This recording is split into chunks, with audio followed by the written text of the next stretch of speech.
இன்றைய நற்செய்தி லூக்கா எழுதிய தூய நற்செய்தியிலிருந்து வாசகம். ஆண்டவரே, மாட்சி உமக்கே. அதிகாரம் 16, இறை வார்த்தைகள் 19 முதல் 31 முடிய. அக்காலத்தில் இயேசு பரிசேயரை நோக்கி கூறியது: செல்வர் ஒருவர் இருந்தார். அவர் விலை உயர்ந்த மெல்லிய செந்நிற ஆடை அணிந்து நாள்தோறும் விருந்துண்டு இன்புற்றிருந்தார். லாசர் என்னும் பெயர் கொண்ட ஏழை ஒருவரும் இருந்தார். அவர் உடல் முழுவதும் புண்ணாயிருந்தது. அவர் அச்செல்வருடைய வீட்டு வாயில் அருகே கிடந்தார். அவர் செல்வருடைய மேசையிலிருந்து விழும் துண்டுகளால் தம் பசியாற்ற விரும்பினார். நாய்கள் வந்து அவர் புண்களை நக்கும். அந்த ஏழை இறந்தார். வானதூதர்கள் அவரை ஆபிரகாமின் மடியில் கொண்டு போய் சேர்த்தார்கள். செல்வரும் இறந்தார். அவர் அடக்கம் செய்யப்பட்டார். அவர் பாதாளத்தில் வதைக்கப்பட்ட போது அண்ணாந்து பார்த்து தொலையில் ஆபிரகாமையும் அவரது மடியில் லாசரையும் கண்டார். அவர், தந்தை ஆபிரகாமே, எனக்கு இரங்கும். லாசர் தமது விரல் நுனியை தண்ணீரில் நனைத்து எனது நாவை குளிரச் செய்ய அவரை அனுப்பும். ஏனெனில் இந்த தீப்பிழம்பில் நான் மிகுந்த வேதனைப்படுகிறேன் என்று உரக்க கூறினார். அதற்கு ஆபிரகாம், மகனே, நீ உன் வாழ்நாளில் நலன்களையே பெற்றாய். அதே வேளையில் லாசர் இன்னல்களையே அடைந்தார். அதை நினைத்துக்கொள். இப்பொழுது அவர் இங்கே ஆறுதல் பெறுகிறார், நீயோ மிகுந்த வேதனைப்படுகிறாய். அன்றியும் எங்களுக்கும் உங்களுக்கும் இடையே பெரும் பிளவு ஒன்று உள்ளது. ஆகையால் இங்கிருந்து ஒருவர் உங்களிடம் வர விரும்பினாலும் கடந்து வர இயலாது. அங்கிருந்து நீங்கள் எங்களிடம் கடந்து வரவும் இயலாது என்றார். அவர், அப்படியானால் தந்தையே, அவரை என் தந்தை வீட்டுக்கு அனுப்புமாறு உம்மிடம் வேண்டுகிறேன். எனக்கு 5 சகோதரர்கள் உண்டு. அவர்களும் வேதனை மிகுந்த இந்த இடத்திற்கு வராதவாறு அவர் அவர்களை எச்சரிக்கலாமே என்றார். அதற்கு ஆபிரகாம், மோசேயும் இறைவாக்கினர்களும் அவர்களுக்கு உண்டு, அவர்களுக்கு செவி சாய்க்கட்டும் என்றார். அவர், அப்படியல்ல தந்தை ஆபிரகாமே, இறந்த ஒருவர் அவர்களிடம் போனால் அவர்கள் மனம் மாறுவார்கள் என்றார். ஆபிரகாம் அவர்கள் மோசேக்கும் இறைவாக்கினருக்கும் செவிசாய்க்காவிட்டால் இறந்த ஒருவர் உயிர்த்தெழுந்து அவர்களிடம் போனாலும் நம்ப மாட்டார்கள் என்றார்.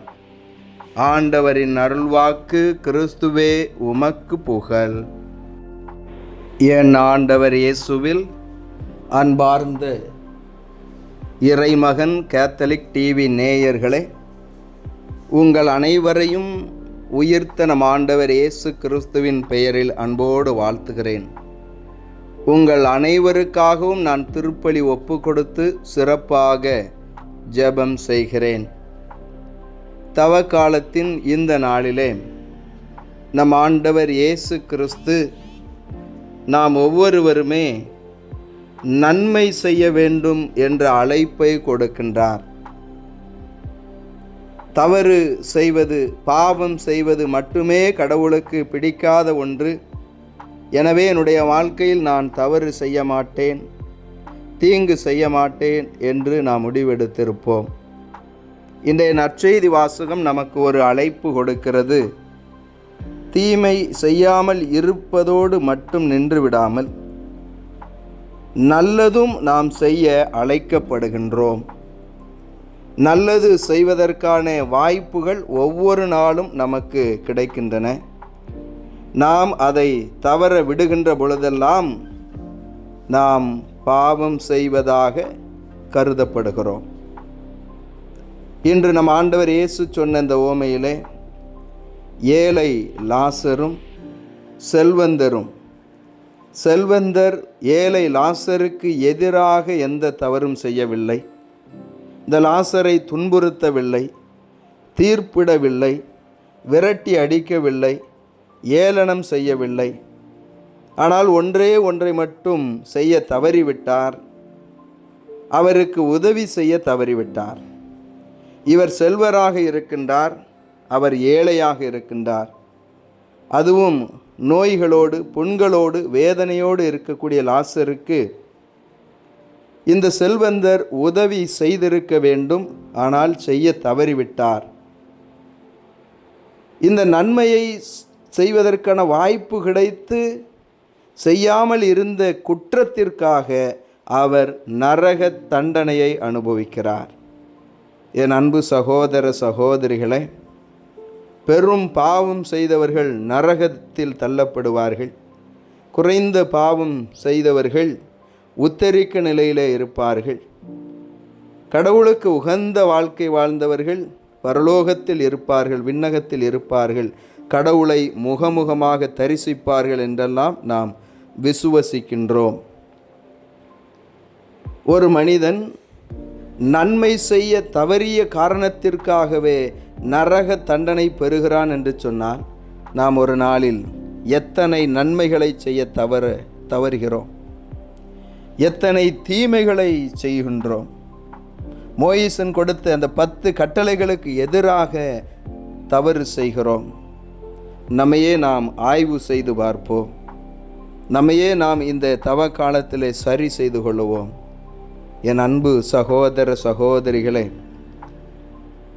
இந்த உலகத்திலே நாம் கடவுளுடைய உருவிலும் சாயலிலும் உண்டாக்கப்பட்டிருக்கிறோம் என்று சொன்னால், நாம் ஒவ்வொரு நாளும் குறைந்தபட்சம் ஒரு நன்மையாவது செய்ய வேண்டும்.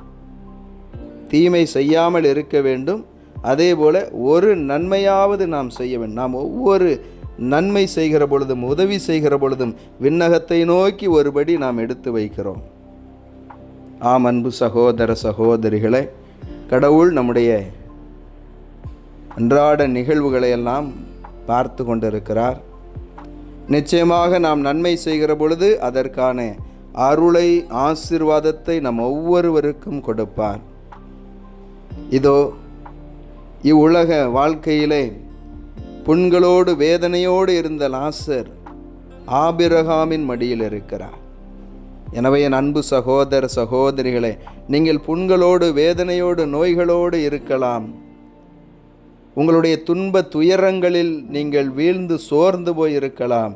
நீங்களும் ஆபிரகாமின் மடியில் வார்த்தப்படுவீர்கள்.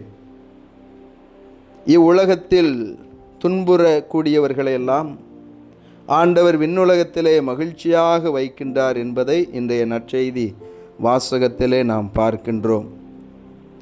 இந்த அடிப்படையில் தான் ஆண்டவர் இயேசு இப்படி சொன்னாரோ என்னவோ, ஏழைகளே நீங்கள் பேறு பெற்றோர், இப்பொழுது அழுது புலம்புவோர் துன்புறுவோரே நீங்கள் பெயர் பெற்றோர் என்றெல்லாம் ஆண்டவர் இயேசு சொல்லுவதை பார்க்கின்றோம். எனவே உடல் மன வேதனைகளோடு இப்பொழுது நீங்கள் போராடி கொண்டிருக்கிறீர்கள் என்று சொன்னார். அஞ்சாதீர்கள், நம்பிக்கையோடு இருங்கள். ஆண்டவருடைய மகிமை, ஆசீர்வாதம், அமைதி, அருள் உங்களுக்கு நிரம்ப கிடைக்கும். நீதியின் பொருட்டு துன்புறுத்தப்படுவோர் பேறு பெற்றோர் என்று மலைப்பொழிவிலே நம் ஆண்டவர் இயேசு சொல்லுவதை நாம் வாசிக்கிறோம். எனவே என் அன்பு சகோதர சகோதரிகளே, இந்த உலகத்தின் பார்வையிலே நாம் வேதனைப்பட்டு கொண்டிருக்கலாம். ஆனால் நாம் ஆபிரகாமின் மடியில் இருப்போம். நாம் தீமை செய்யாமல் நன்மை செய்வதற்கான வாய்ப்பு கிடைக்கின்ற பொழுது அந்த நன்மையை செய்வோம். கடவுள் கொடுத்தார், நாமும் நம்மோடு இருப்பவர்களுக்கு கொடுப்போம். கொடையாக பெற்றீர்கள், கொடையாகவே வழங்குங்கள் என்ற இறைவார்த்தைக்கு ஏற்ப வாய்ப்பு கிடைக்கின்ற பொழுதெல்லாம் உதவி செய்யுங்கள். உடனிருப்பின் வழியாக, உதவி செய்வதன் வழியாக விண்ணக வாழ்வை நாம் உரித்தாக்கிக் கொள்வோம். இயேசுவுக்கே புகழ், மரியே வாழ்க.